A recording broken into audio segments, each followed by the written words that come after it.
ബസന്ത 195 സ്ഥാനാർത്ഥികളെ പ്രഖ്യാപിച്ചിരിക്കുന്നു. പ്രധാനമന്ത്രി മോദി വാരണാസിയിൽ, ഗാന്ധിനഗറിൽ അമിത്ഷായൊക്കെ മത്സരിക്കുന്നു.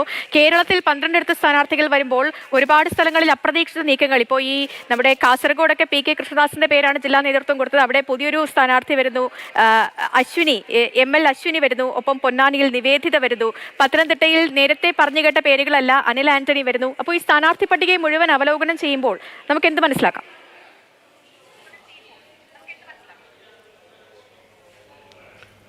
ഇത് കഴിഞ്ഞ 29-നാണ് പ്രധാനമന്ത്രി നരേന്ദ്രമോദിയുടെ സാന്നിധ്യത്തിൽ BJP ദേശീയ അധ്യക്ഷനും അമിത്ഷായും ഒക്കെ പങ്കെടുത്ത യോഗത്തിലാണ് ഇക്കാര്യത്തിലൊരു തീരുമാനം വന്നത്.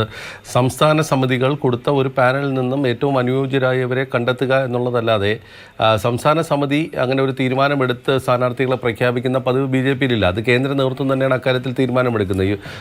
തിരുവനന്തപുരം സീറ്റിൻ്റെ കാര്യത്തിൽ പോലും രാജീവ് ചന്ദ്രശേഖറിന് പുറമെ ധനമന്ത്രി നിർമ്മല സീതാരാമൻ്റെ പേര് കൂടി പരിഗണിക്കപ്പെട്ടൊരു സാഹചര്യമുണ്ടായിരുന്നു. അതായത് കൂടുതൽ വനിതകൾ വേണമെന്നുള്ള ദേശീയ നേതൃത്വത്തിൻ്റെ തീരുമാനത്തിൻ്റെ അടിസ്ഥാനത്തിലാണ് ഇപ്പോൾ 2 സ്ഥാനാർത്ഥികൾ വനിതകൾ വന്നിരിക്കുന്നത്. മാത്രമല്ല പത്തനംതിട്ടയിൽ പറഞ്ഞു കേട്ട പേരിന് പകരം അനിൽ ആന്റണിയുടെ കാര്യത്തിൽ അനിൽ ആന്റണി അവിടെ ഒരു യുവ നേതാവ് എന്നുള്ള നിലയ്ക്ക് അവർ പരീക്ഷിക്കുകയാണ്. BJPയുടെ ദേശീയ സെക്രട്ടറി കൂടിയാണ്. അപ്പോൾ അനിൽ ആന്റണിയെ പത്തനംതിട്ട പരീക്ഷിക്കുന്നു. അപ്പോൾ ഇതിൽ ഒരു പുതിയ മുഖങ്ങളെ പരിചയപ്പെടുത്തുക എന്നുള്ളതല്ലാതെ പഴയ മുഖങ്ങളെ വെച്ച് തന്നെ വീണ്ടും മത്സരത്തിലേക്ക് പോകാൻ BJP താല്പര്യപ്പെടുന്നില്ല എന്നുള്ളത് അവരുടെ ഇപ്പോഴത്തെ പട്ടിക കണ്ടാൽ അറിയാം. ഒരു പക്ഷേ 2 മുൻ മുഖ്യമന്ത്രിമാരും ലോക്സഭാ സ്പീക്കർ ഓം ബിർള അടക്കമുള്ളവരെയൊക്കെ തന്നെ ഉൾപ്പെടുത്തിയിട്ടുണ്ട്.